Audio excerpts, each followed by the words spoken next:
É isso aí, pessoal, tratando a respeito do nosso IPVA, situações de isenção do imposto, o professor Wilson Cortez vai falar aqui com você a respeito do que seria o IPVA no Estado do Espírito Santo em situações de isenção. Eu falei para você um especial cuidado que o aluno deve ter nessa situação a respeito das isenções serem condicionadas. É importante a gente conhecer que por causa das isenções serem condicionadas, temos que ter um especial cuidado para a prova, tá bom? Vai na telinha, vamos continuar. Então, a gente estava falando a respeito do artigo 6º, que fala justamente que são isentos do pagamento do imposto 3.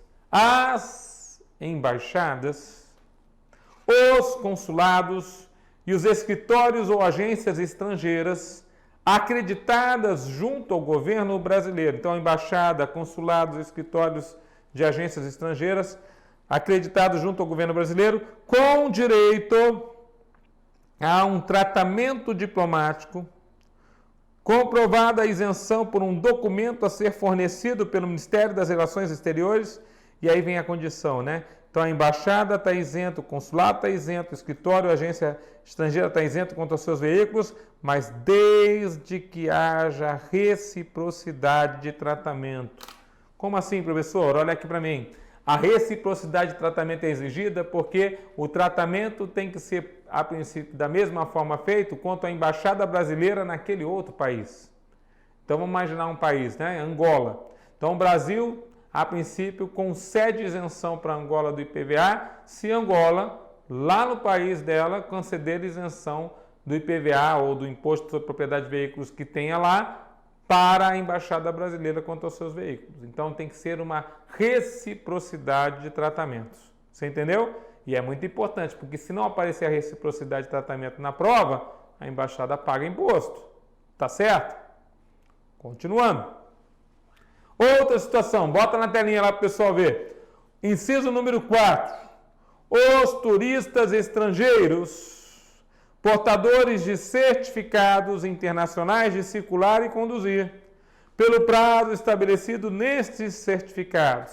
Então, quer dizer, o carro do turista ele pode andar no Brasil, né, isento do imposto se ele usar esse certificado internacional de circular e conduzir. Mas o prazo desse certificado é um prazo nunca superior a 1 ano. Então, é um prazo que a princípio é no máximo de 1 ano. Respeitado também o princípio da reciprocidade. O que significa esse princípio da reciprocidade? Da mesma forma, significa que o país, a princípio daquele turista, também tem que dar tal benefício para o nosso território. Então, o país do turista também dá aquele benefício para o nosso território. Inciso 5. As empresas públicas, quando subvencionadas pelas pessoas de direito público referidas no inciso número 1 do artigo 4º. Então, as empresas públicas, quando subvencionadas pelas pessoas de direito público referidas no inciso 1 do artigo 4º, está falando das empresas públicas subvencionadas pela União, pelos estados, pelo Distrito Federal ou pelos municípios. Mais pessoas aí estando amparadas pela isenção. Bom, também são isentas, inciso 6, os proprietários de veículos, no caso, ônibus. Então, proprietários de ônibus. Ônibus que de forma exclusiva sejam empregados na linha de transporte urbano ou na execução de serviço de transporte rodoviário de pessoas, previstos no artigo 6º dos incisos 1 e 2, Decreto-Lei 1438, com redação dada por Decreto-Lei. Então, na idade, ônibus exclusivamente empregado na linha de transporte urbano está amparado por isenção do nosso IPVA aqui no Estado, ou transporte rodoviário de pessoas. 7. Os proprietários de veículos automotores do sistema regular de transporte de passageiros adaptados com elevadores para embarque e desembarque de portadores de deficiência, usuários de cadeiras de rodas. Então, proprietários de veículos automotores do sistema regular de transporte de passageiros adaptados. Então, aqueles veículos que têm um elevador para embarque e desembarque de portadores de deficiência, usuários de cadeira de rodas, né? Então você tem lá aquelas vans especiais, né? Que a princípio você vê lá que tem lá aquela determinada situação naquele elevador, né? Que a princípio permite que o cadeirante ele suba ali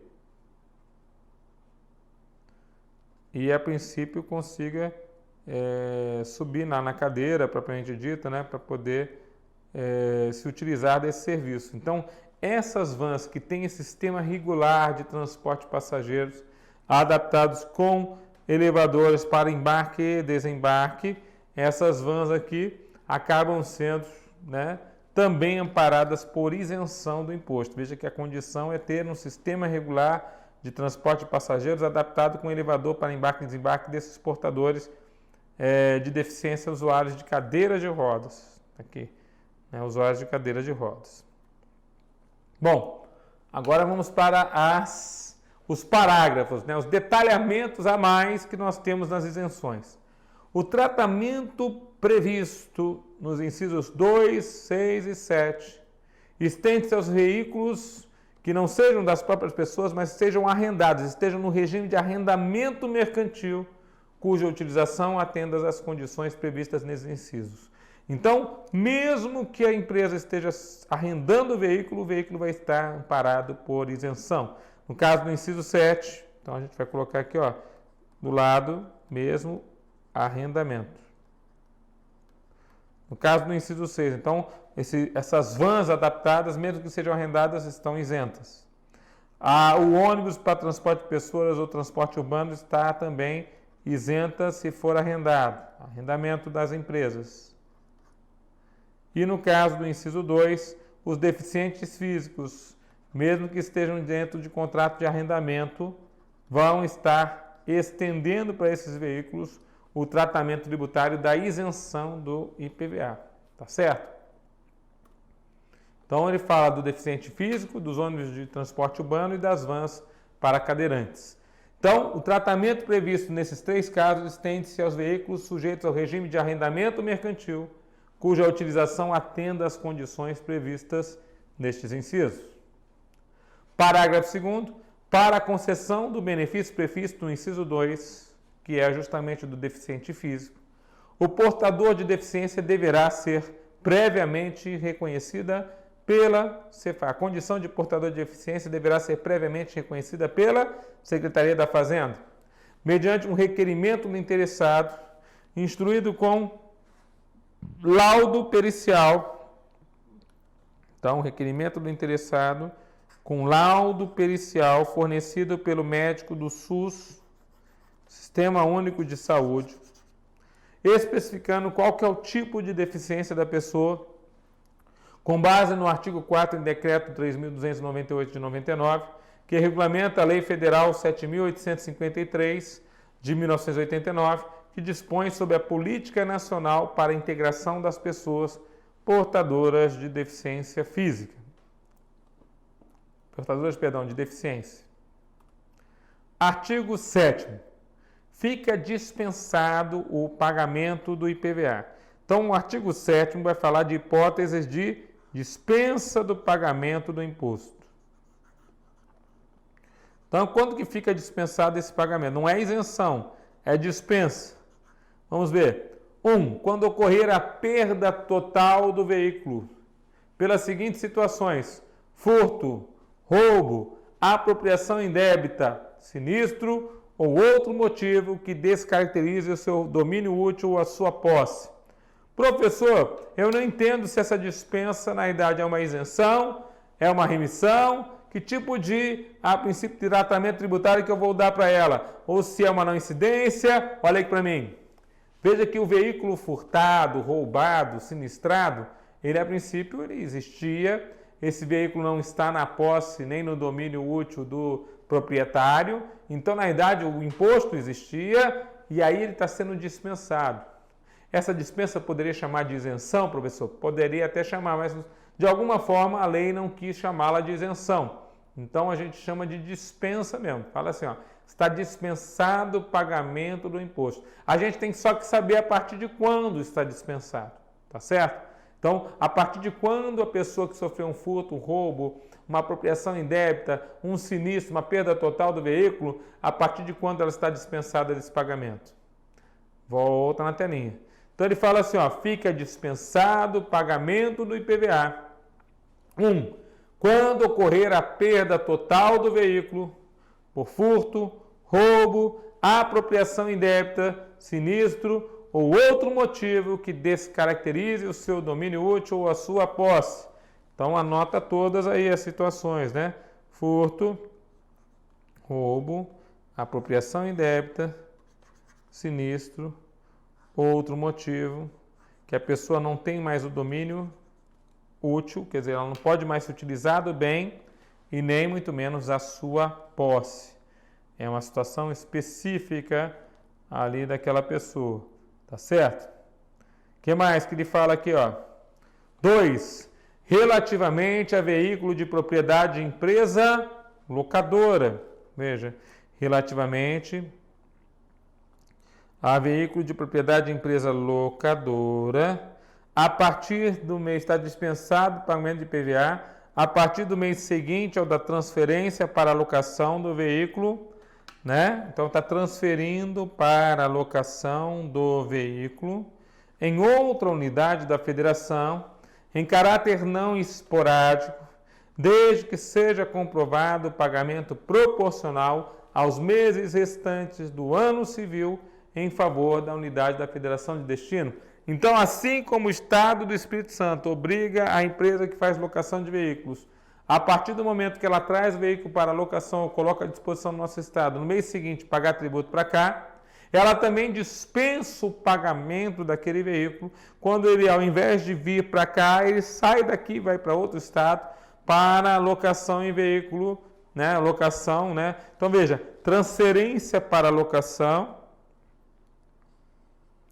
do veículo em outra unidade da federação em caráter não esporádico. O que significa isso, professor? Olha aqui para mim. Não adianta só você pegar um veículo e vou dar uns passeios, né? Peguei um veículo alocado no Rio de Janeiro e vou dar um passeio lá no Espírito Santo, lá na praia de Guarapari. Depois eu volto. Isso é caráter esporádico.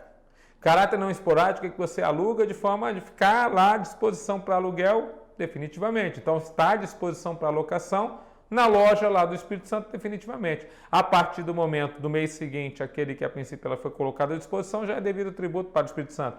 O contrário é a mesma coisa. Se eu pego um veículo de uma locadora aqui do Espírito Santo e transfiro para a minha filial lá no Rio de Janeiro, para dizer, ó, pode locar o veículo por aí de forma definitiva. A partir do mês seguinte, imposto para aquele estado. E se eu paguei tudo para o meu estado já, professor? Volta na telinha para a gente ver. Volta lá para você ver então. Então ele fala assim, ó, relativamente a veículo de propriedade da empresa locadora, a partir do mês seguinte ao da transferência para a locação do veículo em outra unidade da federação, em caráter não esporádico. Então, essa é uma situação em caráter não esporádico, como ele está citando aqui para nós, ou, como ele fala aqui para nós também, desde que seja comprovado o pagamento proporcional aos meses restantes do ano civil em favor, aos meses restantes do ano civil, em favor da unidade da federação de destino, propriamente dito. Parágrafo único. Comprovada a ocorrência de quaisquer das hipóteses previstas no caput desse artigo, o sujeito passivo terá direito à restituição parcial do imposto, proporcional aos meses restantes para o término do exercício em que tenha sido pago. Então, o que ele fala é o seguinte: comprovada a ocorrência do furto, do roubo, da apropriação indébita, do sinistro, do outro motivo, da locação passar a ser feita em caráter não esporádico em outro estado, comprovada tal ocorrência, o sujeito passivo, então, terá direito à restituição parcial desse IPVA, proporcional aos meses restantes para o término do exercício. O mês que aconteceu o furto ainda é devido, qualquer que seja o dia, porque ainda tinha propriedade naquele mês. Mas a partir do mês seguinte, nós temos aí a situação efetiva aí da incidência do tributo, né? A partir do mês seguinte, nós temos essa situação propriamente dita, tá bom? Então, leva para a nossa prova. Fechou? Bom, o que mais que ele cita aqui para nós a respeito aí da nossa situação? O reconhecimento, artigo 8º, o reconhecimento de imunidade ou não incidência e isenções previstas nesta lei, bem como a dispensa de pagamento a que se refere o artigo anterior, obedecerão normas fixadas em regulamento. Então, para que haja reconhecimento dessas situações, segue o regulamento.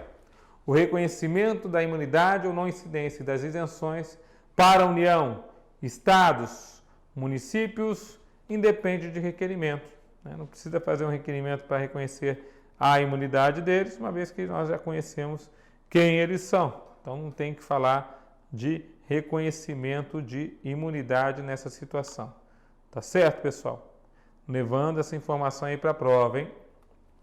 Bom, outra questão agora, olha aqui para mim. Primeira questão, aspecto temporal. Segunda questão, situações de isenções. Terceira questão, cálculo do tributo. Quarta questão, responsabilidade ou contribuinte. Quem é o que aqui na situação do nosso IPVA.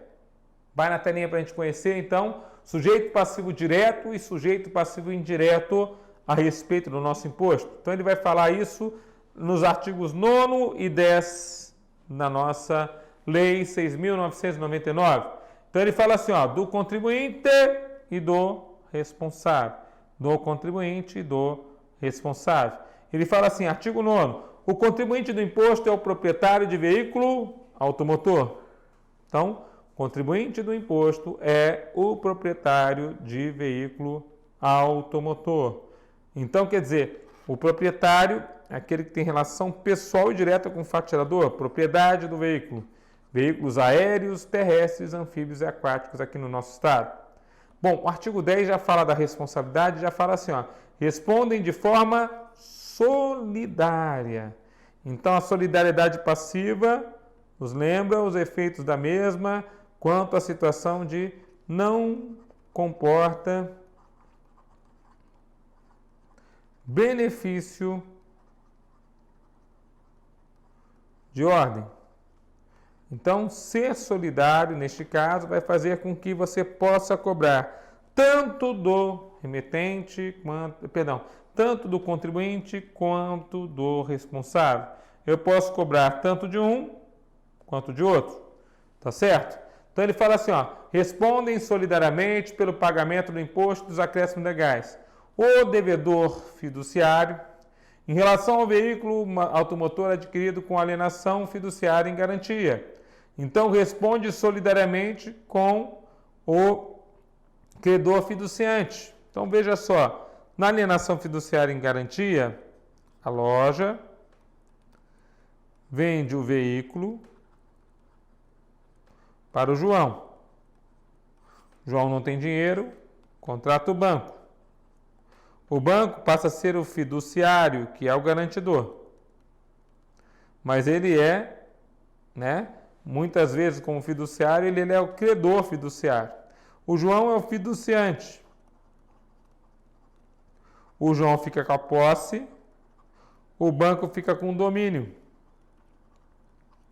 Então, normalmente o IPVA vem no carnê para quem detém a posse do veículo. Só que ele fala que o João, como devedor fiduciário, ele também, o banco, como devedor fiduciário, também tem que pagar o IPVA. Ambos são solidários nessa dívida. É o que ele quer dizer aqui no inciso 1. O devedor fiduciário, em relação ao veículo automotor, adquirido com alienação fiduciária em garantia, ou seja, adquirido mediante pagamento com a alienação fiduciária em garantia. Então, a incidência também vai sobre o banco. Bom, aí ele fala mais ainda. Vamos botar aqui, tirar aqui a tinta. O arrendatário. Então, no arrendamento mercantil, nós temos do lado o arrendador, que tem o domínio, ele é o proprietário do bem, mas ele entrega para o arrendatário a posse. Então, o arrendador tem o domínio, o arrendatário tem a posse. Então, ele fala, o arrendatário, em relação ao veículo automotor, objeto adquirido de arrendamento mercantil. Então, o arrendatário em relação ao veículo automotor, objeto de arrendamento mercantil. Contribuinte é o arrendador. Responsável solidário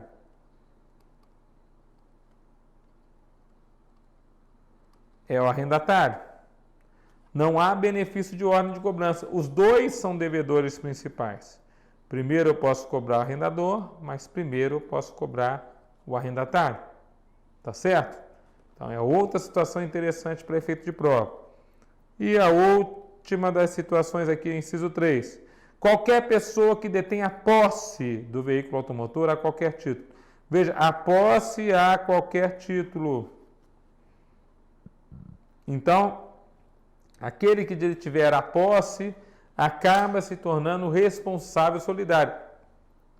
Professor, então até o ladrão pode ser cobrado desse imposto. Olha aqui para mim. É verdade. A pessoa roubou lá o determinado sujeito e ficou com a posse com ânimo de dono ainda. Então ele acaba, a princípio, levando aqui roubou em outro estado, traz aqui para o estado do Espírito Santo e diz, ó, eu vou começar a fazer Uber aqui, eu preciso regularizar a situação do meu carro. Ah, eu perdi todos os documentos, fiz um boletim de ocorrência, ele está todo irregular, mas de qualquer forma ele tem a posse com ânimo, vai dever tributo para o nosso estado. Ele é um responsável solidário, não importa nem onde está o proprietário, ele acaba se tornando um responsável solidário, posso cobrar dele o imposto. Tudo bem?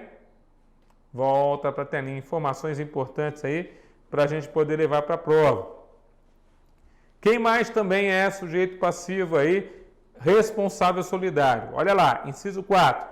O servidor que autorizar ou efetuar o registro e o licenciamento, a inscrição, a matrícula ou a transferência de veículo automotor sem comprovação de pagamento do imposto ou reconhecimento de isenção ou de não incidência. Veja, o que acontece? O servidor aqui que ele está falando é o servidor do DETRAN, Departamento de Trânsito aqui do Espírito Santo. O DETRAN é esse.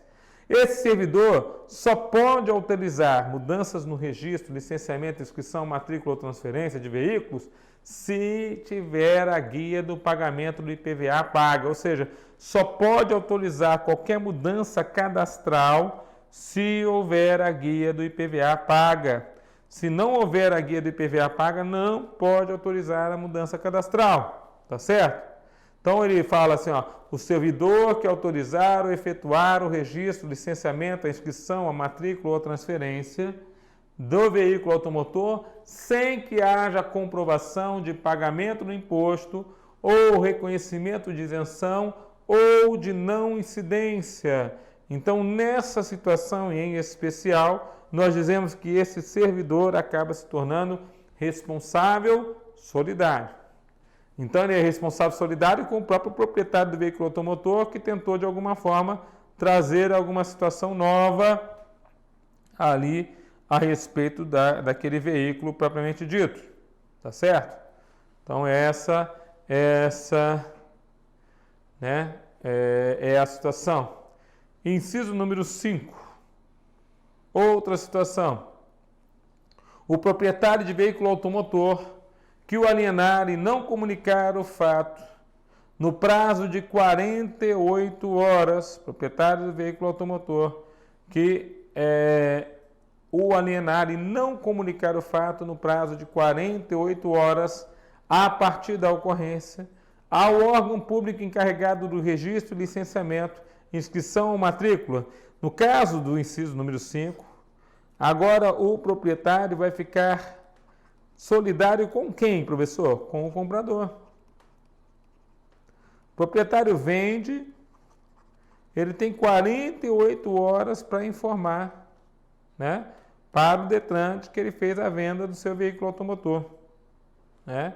Então, ele tem que fazer essa informação, ele tem uma obrigação cadastral aqui. E ele tem que se livrar dessa obrigação propriamente dita, senão ele tem um problema, ele está trazendo um problema para ele mesmo. Então, essa situação a gente deve entender também e levar para a prova. Quer dizer, o proprietário acaba se tornando, sobre o veículo que ele alienar, responsável solidário, desde que ele não comunique o fato. Então, se ele não comunicar o fato, se tornou solidário. Inciso número 6, o adquirente em relação ao veículo adquirido, sem o pagamento do imposto e dos acréscimos devidos em relação ao exercício em curso e aos anteriores. Olha aqui para mim. Nós temos que lembrar uma máxima do direito tributário. Quem compra, compra ativo mais o passivo. Quem compra, compra ativo mais o passivo. Então, quem compra o veículo automotor, compra também as dívidas de PVA de anos anteriores, ou até do ano vigente. Professor Tudão, mas e a situação das certidões negativas? Eu pedi certidão negativa para a Receita do Estado. Não tem essa história de certidão negativa, não, para efeitos de veículos automotores. Por quê? Por expressa previsão no Código Tributário Nacional. As certidões negativas dispensam o adquirente se for no caso de bens imóveis. Nos casos dos bens imóveis. Para os bens móveis, nós não temos essa exceçãozaça. Tá certo? Então, na verdade, quando você compra um veículo automotor, você recebe de presente o direito a pagar os IPVAs antigos do veículo. Vai na telinha. E o pior, né? Responsabilidade solidária. Ou seja, não tem benefício de ordem de cobrança. A responsabilidade é solidária. Então, dessa forma, nós temos lá um vendedor devendo IPVA.